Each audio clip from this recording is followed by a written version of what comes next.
Welcome back to new video. आज की video में हम लोग बात करने वाले हैं बांग्लादेश एमबीबीएस एंड बीडीएस के जो स्कॉलरशिप है और वो उसमें जो सीटें अलॉट हुई है नेपाल सरकार को, और नेपाली जो स्टूडेंट्स जाएंगे वहाँ पर एमबीबीएस और बीडीएस परस्यू करने स्कॉलरशिप में, तो कैसे जा सकते हैं और क्या उसकी सिलेक्शन जो है जो सिलेक्शन सी के रैंक पर किया जाएगा और कि यहाँ की 12 क्लास की जो मार्क्स है उसके बेसिस पर किया जाएगा, इस पर भी हम लोग बात करेंगे। और एप्लीकेशन फ़ी क्या है और आपको ऑनलाइन ऑफलाइन इसको एप्लीकेशन को फिलअप करना पड़ेगा, ये भी चर्चा हम लोग देखेंगे। तो सबसे पहले आप बांग्लादेश को जो है, बांग्लादेश जो एमबीबीएस में और बीडीएस में स्कॉलरशिप जो मिलते आ रहा है, ये एक बहुत पुराने टाइम से चलते आ रहा है और बहुत नेपाली बच्चे वहाँ पर बोथ स्कॉलरशिप एंड पेइंग में पढ़ने जा रहे हैं। और पहले जो होता था, हम लोग इतिहास की बात करते हैं थोड़ा, पहले इसकी फॉर्म जो होती थी ऑफलाइन होता था और इसका सिलेक्शन एम्बेसी खुद करता था 12 क्लास के मार्क्स के बेसिस पर। लेकिन अभी जो रिसेंट के 2 to 3 इयर्स है उसमें आप देखेंगे तो इसकी जो सिलेक्शन है वो करने मतलब कीजिए, एलिजिबिलिटी में तो 12 क्लास की मार्क्स कंपलसरी होता है, लेकिन जो सिलेक्शन है वो कॉमन एंट्रेंस एग्जाम की जो रैंक है उस पर हुआ करता है रिसेंट के ईयर में। लेकिन लास्ट ईयर कुछ डिस्प्यूट्स आ गए जिसकी वजह से इस साल की थोड़ा क्या है उस पर हम लोग चर्चा कर रहे हैं। सबसे पहले आप बात करिए MBBS and BDS admission in Bangladesh जो है इस साल के लिए जो हम लोग बात कर रहे हैं, ये एकेडमिक ईयर 2024-2025 के लिए बात कर रहे हैं और नेपाली स्टूडेंट्स के पर्सपेक्टिव से बात कर रहे हैं। तो इसको आपको कंसिडर करना है, नेपाली स्टूडेंट्स है। मैं यहाँ नेपाल, काठमांडू नेपाल से बात कर रहा हूँ।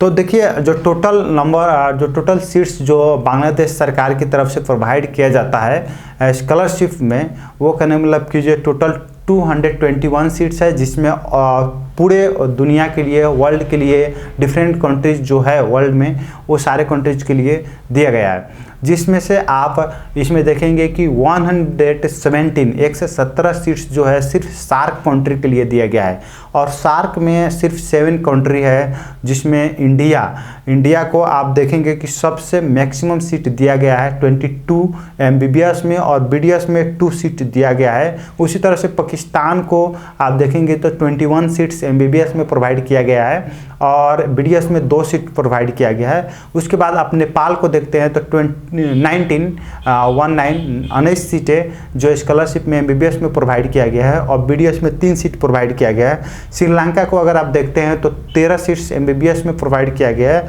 और बीडीएस में 2 सीट्स प्रोवाइड किया गया है। और भूटान हालांकि बहुत ही छोटा कंट्री है, लेकिन इसमें मैं देख रहा हूँ कि कंट्री के पर्सपेक्टिव साइज और पॉपुलेशन के पर्सपेक्टिव पर नहीं दिया गया है, इसीलिए भूटान में भी आप 20 सीट्स एमबीबीएस में सीटें अलॉट है और बीडीएस में आपको सिर्फ 2 सीटें हैं। मालदीव्स में टोटल सीट्स 6 से अलॉट किया गया है स्कॉलरशिप प्रोग्राम में और बीडीएस में 1 किया गया है। अफगानिस्तान में 3 हैं और बीडीएस में 1 है। तो टोटल यहाँ पर एमबीबीएस में 1 से 4 सीटें सार्क कंट्री को प्रोवाइड किया जा रहा है और बीडीएस में आपको 13, टोटल 1 से 4 प्लस 13 117 सीट्स है यहाँ सार्क कंट्री के लिए एमबीबीएस एंड बीडीएस दोनों को स्कॉलरशिप मिलाकर। उसके बाद आइए 99 seats for non SAARC country के लिए है, जैसे कि अमेरिका हो गए, म्यांमार हो गए, फिलिस्तीन हो गए, ये सारे के कंट्री के लिए है। तो म्यांमार के लिए स्पेशल सीट्स जो प्रोवाइड किया गया है 5 है एमबीबीएस में और 2 है बीडीएस में। उसी तरह से फिलिस्तीन में 18 सीट्स है, 18 सीट्स है एमबीबीएस में और 3 सीट्स है बीडीएस में। उसके बाद आप ऑल अदर कंट्रीज जितने भी रिमाइनिंग कंट्री बचता है उसमें 49 सीट्स है एमबीबीएस में और 22 सीट्स है बीडीएस में।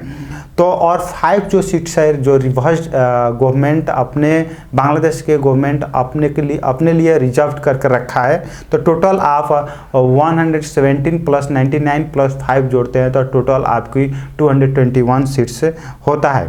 अब देखिए ये स्कॉलरशिप के लिए जो खुला है ये नोटिस आपको दिसंबर 2 से ही खुला है और फिर फॉर्म फिलअप चल रहा है, लेकिन मैं कुछ व्यस्तता के कारण ये फॉर्म नोटिस को अपडेट नहीं कर पाया। मैंने पीडीएफ फॉर्म में फ़ोटो फॉर्मेट में अपलोड ज़रूर किया है, मैंने अपना सोशल मीडिया हैंडल्स यूट्यूब पर भी अपलोड है, लेकिन मैंने यहाँ वीडियो के मार्फत से नहीं कर पाया। लेकिन आपको डेडलाइन इसकी जो है वो आपको ख्याल करना है 15 जनवरी 2024 है, 15 जनवरी 2024 तक आपको कंप्लीट कर लेना है फॉर्म। देखिए इसकी जो मैंने क्या बोला कि जब पिछले कुछ सालों में ऑनलाइन फॉर्म सबमिशन भी हुआ, ऑफलाइन भी हुआ, लेकिन इस साल जो है टोटली आपकी फॉर्म जो है ऑफलाइन है, आपको फिलअप कर एम्बेसी में सबमिट करना है। डॉक्यूमेंट रिक्वायर्ड में आपको रिसेंट पासपोर्ट साइज फ़ोटो चाहिए, उसके बाद एक पासपोर्ट चाहिए, पासपोर्ट, और उसके बाद ऑल एकेडमिक डॉक्यूमेंट्स में आपकी 10 क्लास 12 क्लास की मार्कशीट चाहिए, उसके बाद करैक्टर सर्टिफिकेट चाहिए। मार्कशीट को आपको अटेस्टेशन भी कराना पड़ेगा ministry of education and foreign affairs से, तो ये सारी चीज़ आपको रिक्वायर्ड है। और एप्लीकेशन फ़ी, यहाँ पर कुछ भी एप्लीकेशन फ़ी मेंशन नहीं है कि कितना एप्लीकेशन फ़ी लगेगा, तो ये भी आपको एम्बेसी में ही संपर्क करना पड़ेगा कि मुझे कितना इसका लगेगा। मुझे लग रहा है कि इस साल की जो एप्लीकेशन फ़ी नहीं है, बिल्कुल फ्री ऑफ कॉस्ट है, कोई भी स्टूडेंट जो एलिजिबल है वो अप्लाई कर सकते हैं। तो एलिजिबिलिटी क्या है, अब आते हैं एलिजिबिलिटी में। आपको बायोलॉजी में मिनिमम 70% होना चाहिए मार्क्स, मीन्स जीपीए अगर आप देखते हैं यहाँ पे जीपीए है, तो बायोलॉजी में जीपीए आपको 2.8 या मानिए 3 जीपीए है तो आप अप्लाई कीजिए। उसके बाद 10th जो है आपका 2021 या 2022 में क्लियर होना चाहिए, और 12th जो है आपका 2023 या 2024 में आपको क्लियर होना चाहिए। इससे पीछे वाले जो है वो एलिजिबल नहीं है। एडमिशन आपकी जो ये फॉर्म अप्लाई करेंगे तो सिलेक्शन किस बेसिस पर होगा, अभी तक कन्फ्यूजन है। मैंने बोला कि कुछ सालों में आप एम्बेसी खुद सेलेक्ट करता था आपके 12 क्लास की मार्कशीट के बेसिस पर, और उसके बाद रिसेंट की ईयर में आपको एमएससी के रैंक पर आपकी सिलेक्शन होता था, लेकिन इस साल कोई क्लियर कट मैसेज नहीं है, तो अभी इसमें टाइम लगेगा और मेरे हिसाब से तब तक डेडलाइन निकल जाएगा। तो अगर आपकी लग रहा है कि थोड़ा सा भी 12 में अच्छा नंबर है तो आप अप्लाई ज़रूर करिए। आप एलिजिबिलिटी मीट कर रहे हैं तो अप्लाई ज़रूर कर छोड़िए, बाद में सिलेक्शन किसी की बेसिस पर हो कोई मतलब नहीं है, कोई टेंशन नहीं है। और सी में आपके अच्छे नंबर रैंक आए हैं और आप कहने का मतलब कीजिए 12 में भी आपका अच्छा नंबर है और 10 में भी अच्छा नंबर है तो बिल्कुल अप्लाई कीजिए। तो ये बात है। और उसके बाद एडमिशन जब आपकी सिलेक्शन हो जाएगा, आपको सिलेक्शन का नोटिस आ जाएगा, तो 15 अप्रैल 22 मई 2025 तक आपको एडमिशन रेस्पेक्टिव कॉलेज में जाकर बाकी फॉर्मेलिटी सब भी पूरा करना पड़ेगा। अब एडमिशन के लिए मैंने बता दी फॉर्म ऑफलाइन है, फ़ी 0 है, कोई फी नहीं है। अब प्लस सिलेक्शन प्रोसेस अभी क्लियर नहीं है, सिलेक्शन एमएससी के रैंक पर होगा कि 12 क्लास की मार्कशीट पर जो स्कोर है आपकी, जो परसेंटेज आप ऑब्टेन किए हैं उस पर होगा। तो ये चीज़ें अभी क्लियर ऑन डाउट है। तो आप फॉर्म, मैं ये रिक्वेस्ट करूँगा कि आप एलिजिबल हैं, आप क्राइटेरिया मीट कर रहे हैं तो आप फॉर्म स्कॉलरशिप के लिए अप्लाई ज़रूर करें अगर आपकी 12 क्लास में अच्छा नंबर है तो, और उससे आप क्वालिफाई हो तो। और बाकी जो प्रोसेस है वो एम्बेसी एंड एमएससी और नेपाल गवर्नमेंट एंड बांग्लादेश के गवर्नमेंट के ऊपर छोड़ दीजिए, और बाकी आप अदर एक्टिविटीज़ में लिखिए। Just up to social media से कनेक्टेड रहिए ताकि आपको अपडेट मिलता रहे।